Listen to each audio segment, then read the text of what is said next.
আল্লাহ আমাদেরকে বুঝার তৌফিক দান করেন।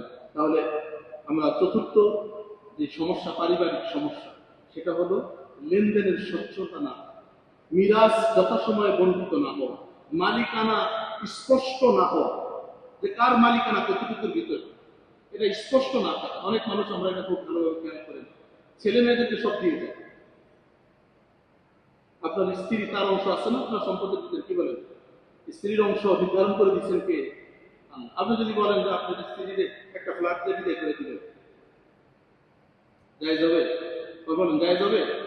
হ্যাঁ, কারণ তাকে শেষ যদি আপনার সম্পদ আরো থাকে, সেটা একটা ফ্ল্যাট পাবেন, আরো পাবেন, তার একটা বাড়ি দিয়ে দিলেন, উদাহরণ হিসেবে, সেই সুযোগ নেই। তার যেটুকু প্রাপ্য, আপনি মৃত্যুবরণ যদি আপনি আগে করেন, সে যদি আপনার মৃত্যুর পরে জীবিত থাকে, তাহলে তার অংশ সেই আল্লাহ যেটা দিচ্ছেন সেটা সে পাবে। আপনি এখানে হাত দিবেন তো আল্লাহর কাছে ধরা দেবেন ওখানে নিশ্চিত, এতে কোনো সন্দেহ নাই। আপনার যাকে ইচ্ছে তাই জিজ্ঞাসা করেন, মাসালা এটাই। কোন ওয়ারিসের ইয়ের ভিতরে হাত দেওয়ার, অংশ নির্ধারণ করার অধিকার আল্লাহ কাউকে দেন না, এটা আল্লাহ নিজে নির্ধারণ করে দিচ্ছেন। আল্লাহু আকবার। পঞ্চম নম্বর কারণ, যেটার কারণে সমস্যা হয় আর সমাধানের পথ, আল্লাহ রাসূল এক হাদিসে বলেছেন, আব্দুল্লাহ ইবনে আব্বাস রাদিয়াল্লাহু তাআলা আনহুমা থেকে বর্ণিত হাদিস, আল্লাহ রাসূল বলেছেন, লা তুমারি আখা ওয়া লা তুমাজিহু ওয়া লা তাঈদুহু মাউইদান ফাতুফলিহু। আল্লাহ রাসূল এই হাদিসে বলেন যে তুমি তোমার ভাইয়ের সাথে ঝগড়া করো। এরপরে দেখেন যে কারণ, যে জিনিসগুলো করতে নিষেধ করেছেন ওগুলো ঝগড়ার কারণ। আল্লাহ রাসূল বলছেন যে তুমি তোমার ভাইয়ের সাথে ঠাট্টা বিদ্রুপ করো। এরপরে বলেছেন যে তুমি তোমার ভাইয়ের সাথে এমন কোনো ওয়াদা করো না যে ওয়াদাটা তুমি ভঙ্গ করো। ওয়াদা ভঙ্গ করলে ঝগড়া হয় কি হয় না? কি বলেন, হয় কি হয় না? আপনি একজনকে বলছেন যে ভাই আমার কিছু টাকা দেন, আমি আপনাকে 2 মাস পরে দেব। 2 মাস পরে আপনি একটা ফোন ধরেন, কি বলেন, আর তার সামনে করেন না। মসজিদে নামাজ পড়তে না বলে যে মসজিদে উনি নামাজ পড়ে, মসজিদে আপনি আরেক মসজিদ চেঞ্জ করছে, সমস্যা আপনার হয় না। আসলে সমস্যা তা না, তার কাছে টাকা পাবে, কথা বলছে, মসজিদে সমস্যা না। সমস্যা হলো কি, তার কাছে কিভাবে, কিন্তু মুসলিম কিভাবে টাকা, এমন কিছু একটা বলা তো লাগবে। এই যে ওয়াদা ভঙ্গ করলেন, যতটা হবে কি হবে না। ঠাট্টা দেখেন, এক হলো উর্দুতে বলে মাজাক করনা, আর একটা হলো মাজাক উড়ানা, এটা উর্দু পরিভাষা। মাজাক করা মানে রসিকতা, একজন একজনের সাথে হাস্যরস কিছু কথাবার্তা বলল, এটা হলো রসিকতা, মজাক করা। আরেকটা হলো একজনকে নিয়ে ঠাট্টা করা, বিদ্রুপ করা, তাকে তাচ্ছিল্য করা, তাকে সমাজের দৃষ্টিতে খাটো করা, এমন কোনো কথা বলা ঠাট্টা করে যে সেটা কষ্ট হয়, এটা হারাম। কোন মুমিন মুসলমানের দিল দুখানো, কোন দিন মুমিন মুসলমানকে কষ্ট দেওয়া, এটা কি বলেন, এটা সম্পূর্ণ হারাম, কঠিন গুনাহ। আল্লাহ রাসূল সাল্লাল্লাহু আলাইহি সাল্লাম একবার বাইতুল্লাহ জিয়ারত করতেছেন, তওয়াফ করতেছেন, বাইতুল্লাহ পাশ দিয়ে আল্লাহ রাসূল সাল্লাল্লাহু আলাইহি সাল্লাম বাইতুল্লাহর দিকে তাকাইলেন, তাকায় বললেন, হে বাইতুল্লাহ, আমি জানি তোমার মর্যাদা আল্লাহর কাছে অনেক, তুমি অনেক বড় সম্মানিত স্থান এই দুনিয়া, আমি সব জানি। তবে হে বাইতুল্লাহ, তুমি জেনে রাখো, তোমার থেকে আল্লাহর কাছে একজন বনি আদমের জান, একজন বনি আদমের মাল, একজন বনি আদমের ইজ্জত আবরুর সম্মান আল্লাহর কাছে অনেক বেশি। তাহলে আমরা যে একজন মানুষকে বেইজ্জত করে দিই, দাঁড়ানোর ভিতরে বেইজ্জত করে দিই, আমি মনে করতেছি যে আমি অনেক কিছু করে ফেলছি। আপনি তার দিল দুখাইলেন, তার দিলে ব্যথা দিলেন, কষ্ট দিলেন, গুনার কাজ করলেন, বড় কঠিন কাজ করলেন। বাইতুল্লাহতে আঘাত করলে যেটা বড় জঘন্য গুনাহ হয়, আল্লাহ রাসূল সাল্লাল্লাহু আলাইহি ওয়াসাল্লামের ভাষ্য অনুযায়ী মুহাদ্দিসিনরা লিখছেন, একজন মানুষের দিলে ব্যথা দিলে একটু বেশি কষ্ট, এর যে গুনাহ। এজন্য মুহতারাম, বিনা কারণে অহেতুক, এটা খেয়াল রাখতে হবে, অহেতুক কাউকে কোনো কষ্ট দেওয়া যাবে। কারোকে আপনি হাসি রসিকতা আল্লাহ রাসূলও করছেন। এক বৃদ্ধা মহিলা আল্লাহ রাসূলের কাছে আসছে, এটা বলে, ইয়া রাসূলুল্লাহ, একটু দোয়া করেন, আমি যেন জান্নাতে যেতে পারি। আল্লাহ রাসূল সাল্লাল্লাহু আলাইহি ওয়াসাল্লাম বললেন, বৃদ্ধরা তো জান্নাতে যাবে না। বৃদ্ধরা কোথায় যাবে না? বৃদ্ধ মানুষ জান্নাতে যাবে না। মহিলা আরো চিন্তা করে গেছে, আসলাম আল্লাহ রাসূলের কাছে, দোয়া, আল্লাহ রাসূল বলেন যে বৃদ্ধরা জান্নাতে যাবে।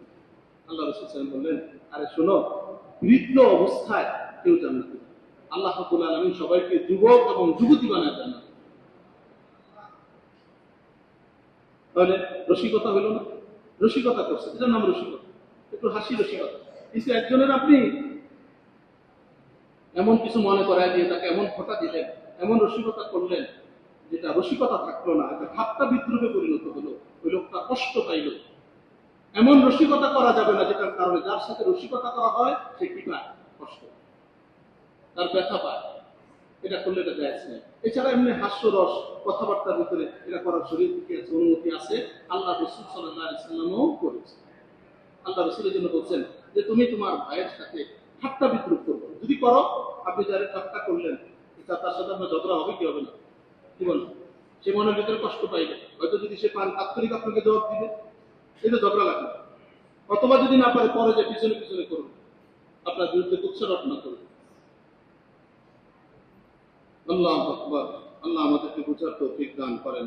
যদি ঝগড়া বিবাদ হয়ে যায়, কোনো জায়গা জমি নিয়ে পেরেছেন, ঝগড়া বিবাদের ভিতরে মারামারি, এগুলোতে না গিয়ে আপনি প্রয়োজন আদালতে যেতে পারেন।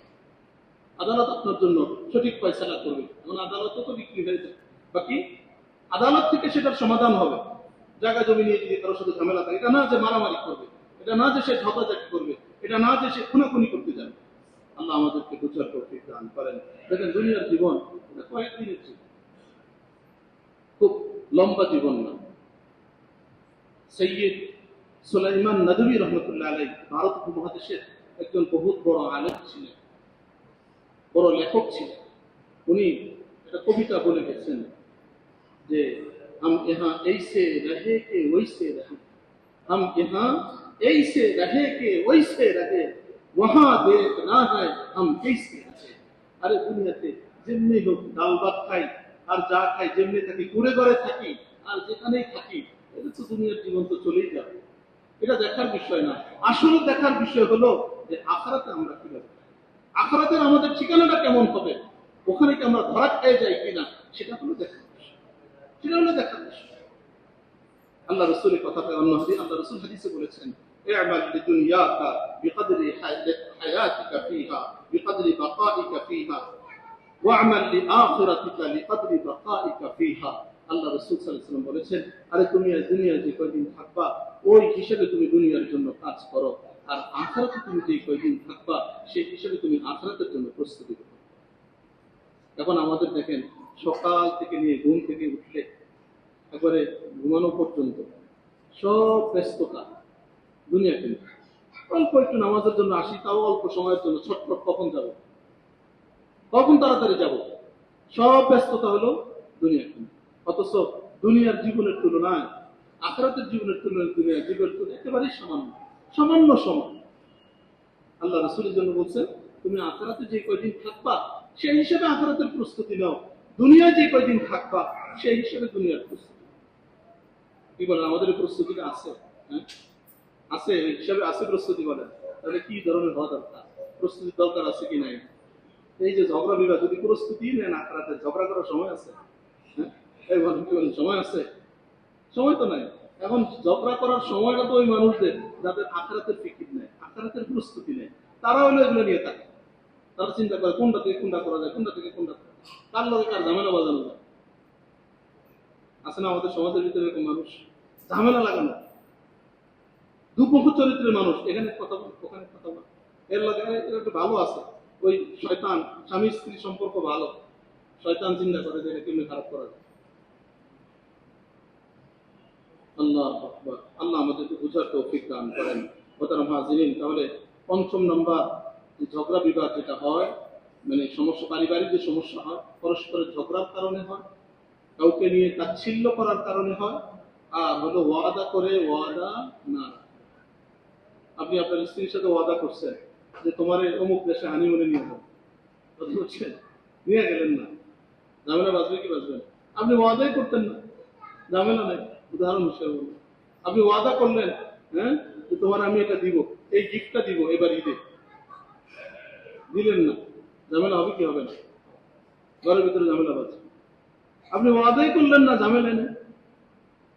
আল্লাহ রাসূলের কথা এক একটা, আপনি তাকে নিয়ে, তার পরিবারকে নিয়ে ঠাট্টা করলেন, আপনজনকে নিয়ে ঠাট্টা করলেন, তার ভাইদেরকে নিয়ে ঠাট্টা করলেন, তোমার ভাইরা এই করে, এই এরকম, সে কষ্ট পাবে। তার বাবাকে নিয়ে ঠাট্টা করলেন, উপহাস করলেন, সে কষ্ট পাবে, ঝগড়া বাঁধবে, আপনারা সে সুযোগ পেলে ছাড়বেন, আবার সে আপনার করবে। এই সমাধান এটাই, ঝগড়া বিবাদ করা যাবে না। পারিবারিক সমস্যা থেকে বাঁচার জন্য, যে কোনো সমস্যা, শুধু পারিবারিক না, ব্যবসায়ী, আপনার পার্টনার, তার সাথে একই, সব জায়গায় এই ঝামেলা। রাজনৈতিক নেতৃবৃন্দ দেখবেন এখন ওয়াদা দিবে, তারা ইশতেহার প্রকাশ করে না, করতেছে, এগুলো তো ওয়াদা, কি বলে, ওরা বলে যে ये तो सियासी वादे है, বুঝছেন, এই ওয়াদা বললে তো এটা রাজনৈতিক ওয়াদা, রাজনৈতিক ওয়াদা মানে এটা পুরো করা লাগে না। এটা হলো আমাদের সমাজে নেতারা যে ওয়াদা করে, তারা বলে যে এটা তো এমনি নির্বাচনের সময় করতে হয়। বলছেন না কদিন আগে যে কয়দিন আমরা আপনাকে এখন পাও ধরি, এরপরে তো 5 বছরের জন্য পাও করা যাবে, কথা বুঝছেন নাই? বাড়ি বাড়িতে যে এক নেতা বলতেছিল, কথা বুঝছেন, যে এখন আমরা কয়দিনের আর একটু কষ্ট কর, কয়দিনই তো, এরপরে 5 বছর তো এই ধরবো সময় আমাদের পাওয়া যাবে, আমাদের পিছনে আল্লাহ আকবার। হ্যাঁ, নাউযুবিল্লাহ মিন যালিক, নাউযুবিল্লাহ মিন যালিক। আল্লাহ, কেউ যদি রোজা আর পূজার এক মনে করে, তার ঈমান থাকবে না, সেই ঈমান থেকে বের হয়ে যাবে, ঈমান থেকে কি হয়ে যাবে? এখন দেখেন যে আপনারা সোশ্যাল মিডিয়া এসেছে, বিভিন্ন পত্রিকা, এরাই বলতেছে হিন্দুরা যে তোমরা বোরকাওয়ালারা আমাদের পূজা মণ্ডপে কি করো, তোমরা দাড়িওয়ালারা টুপিওয়ালারা কেন আমাদের পূজা মণ্ডপে আসো, লজ্জা নাই তোমাদের? তারা বলতেছে, কারণ আমরা তো বলতাম যে উৎসব সবার, বলছেন না এই স্লোগান, ধর্ম যার যার উৎসব, এরা বলতেছে তোমরা কি জন্য আমাদের পূজায় আসো, কই আমরা তো তোমাদের মসজিদে যাই না, আসে আমাদের মসজিদে, বলেন আমাদের ঈদগাহে আসে নামাজ করার জন্য, তাহলে শরম লজ্জা থাকলে আমরা কেন যাবো? আল্লাহ, আমাদের ইমানের গায়রত নাই, লজ্জা নাই, শরম নাই, যার কারণে একজন মুসলমানের যদি শরম থাকে, তাহলে সে কোনোদিন পূজার মণ্ডপে যেতে পারে। আল্লাহ আমাদেরকে তৌফিক দান করেন, আল্লাহ ইমানি আত্মমর্যাদা বোধ দান করেন, ইমানি আত্মমর্যাদা বোধ দান করেন। আল্লাহু আকবার। মুহতারাম হাজিরিন, যেটা বলছিলাম, তার 5টা আমরা জানলাম। 6ষ্ঠ নাম্বার কারণ হলো যে ঝগড়া বিবাদ থেকে বাঁচার জন্য মিথ্যা পরিহার করা। কি পরিহার করা? মিথ্যা পরিহার।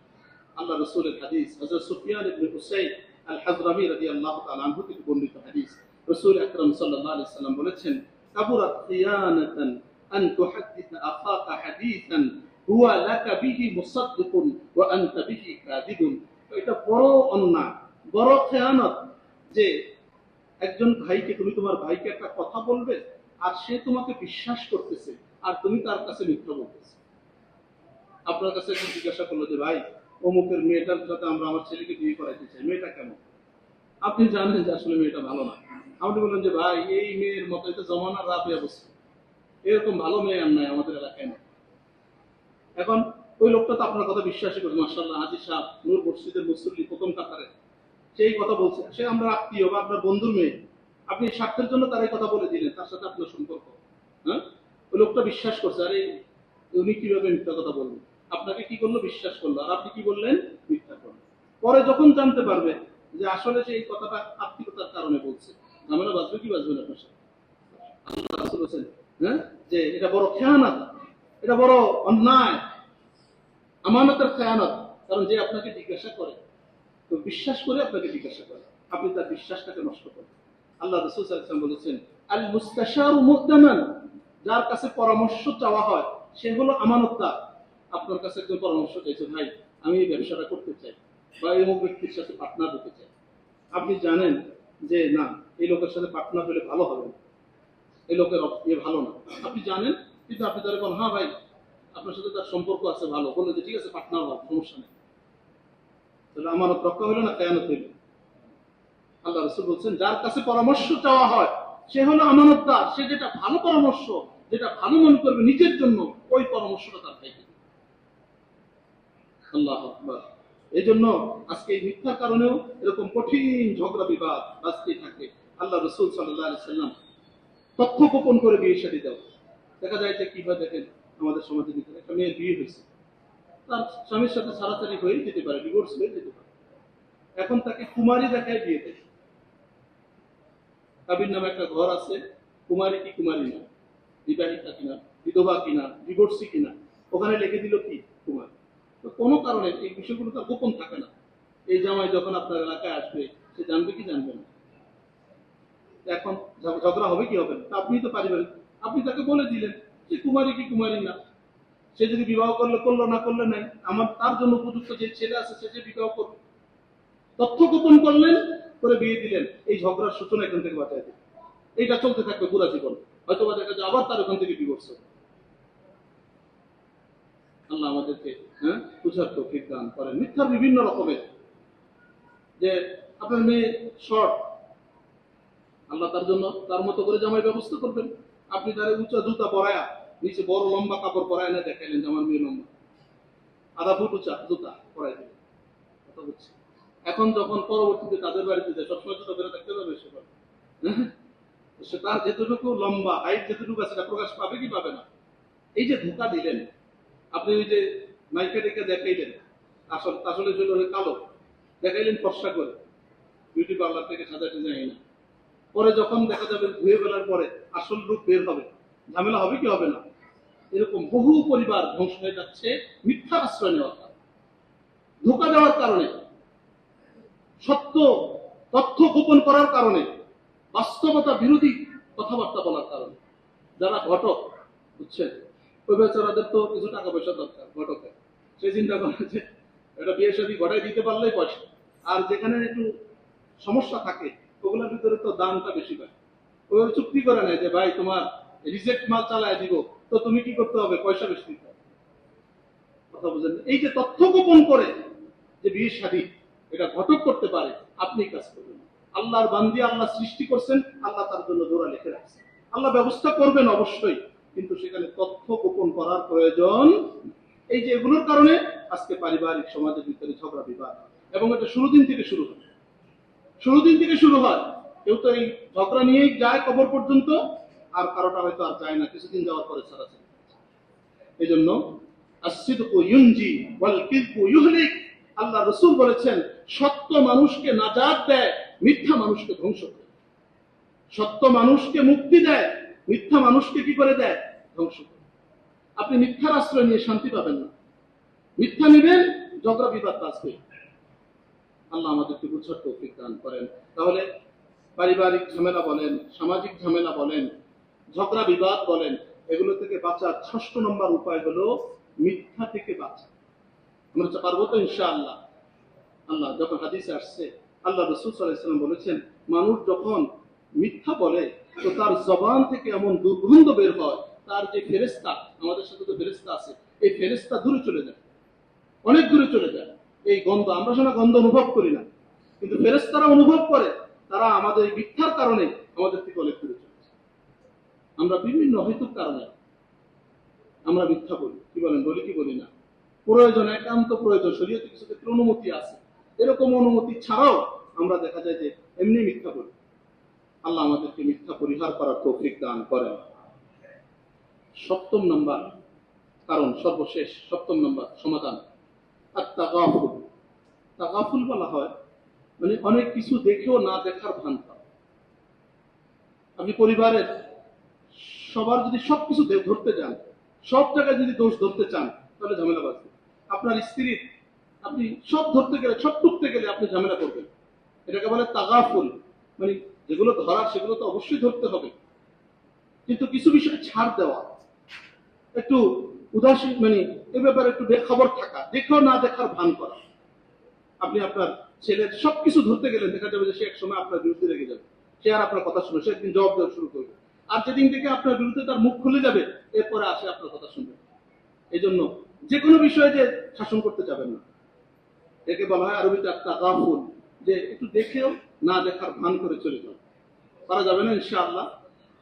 ইমাম আহমদ বিন হাম্বল রাহমাতুল্লাহ আলাইহি, ওনার কাছে একজন এসে বলছেন যে উত্তম চরিত্র, সুস্বাস্থ্যকর জীবন যাপনের অন্যতম মাধ্যম মানুষের 10 ভাগের 1 ভাগ হলো তাগাফুল, মানে দেখেও না দেখার ভান করা। ইমাম আহমদ বিন হাম্বল রাহমাতুল্লাহ আলাইহি বললেন যে না, 10 ভাগের 1 না, পুরাটাই ভালো জীবন যাপন করা, সুখময় জীবন যাপন করার উপাদান আল্লাহ রাব্বুল আলামিন এই তাগাফুল, একটু দেখো না দেখার ভান করা, এর ভিতরেই পুরাটা রাখছে, এর ভিতরে রাখছে।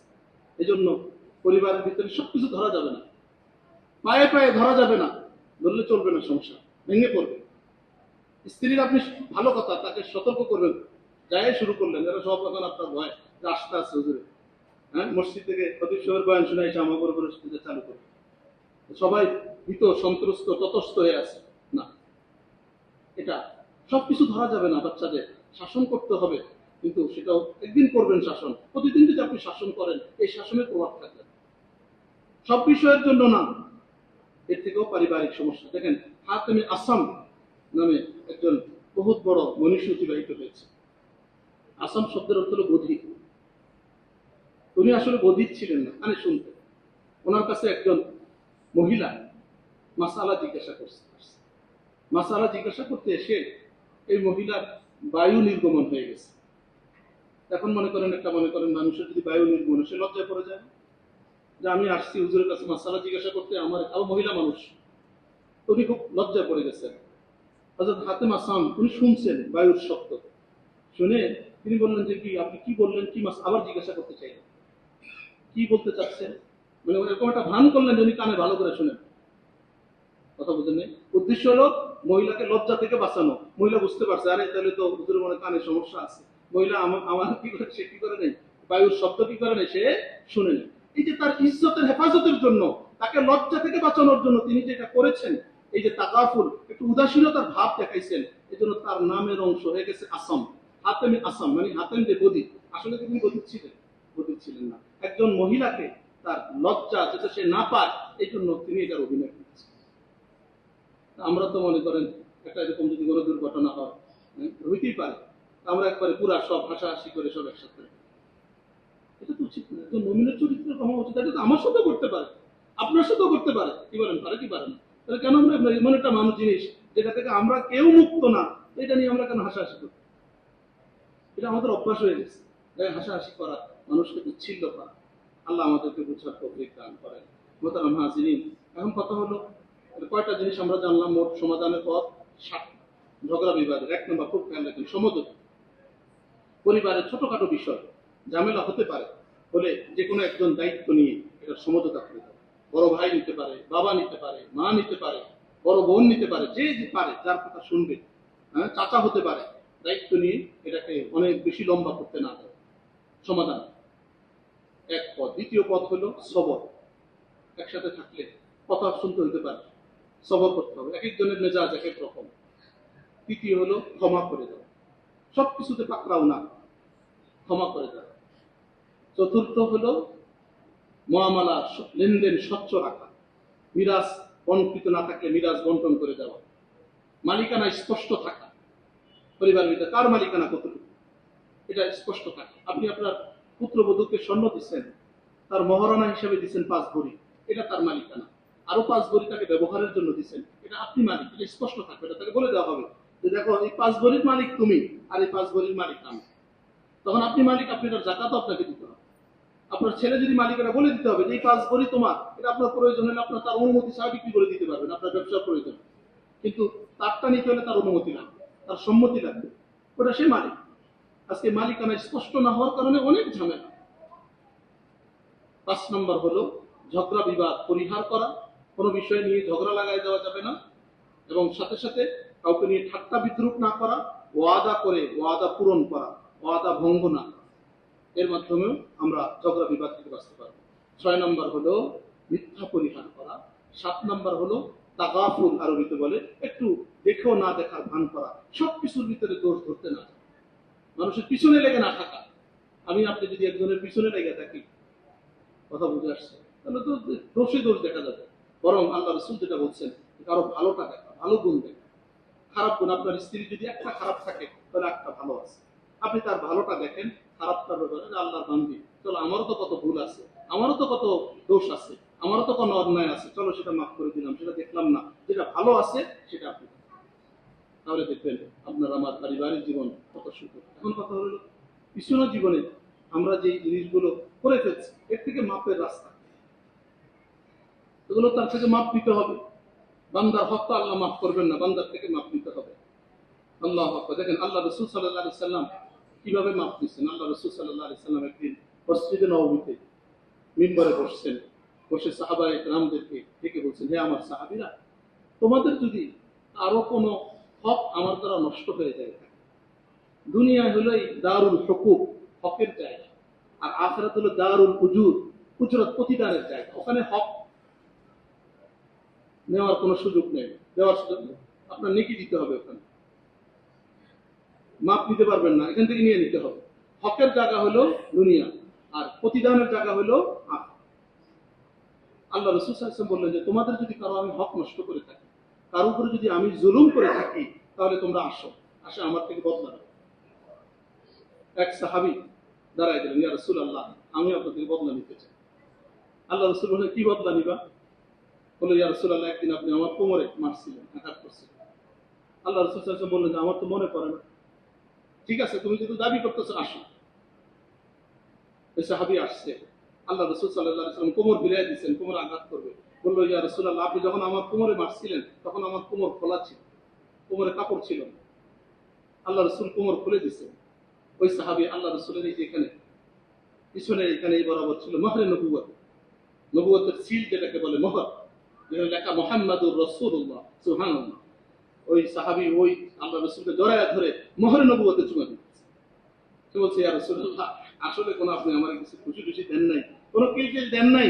আসলে আমার অনেক দিনের ইচ্ছা ছিল যে আপনার মোহরে নবুয়তে আমি একটা চুমা দিব, বাহানা তালাশ করতেছিলাম, আজকে বাহানা পেয়ে গেছি, এই বাহানায় আমি আপনার মোহরে নবুয়তে চুমা দিতেছি।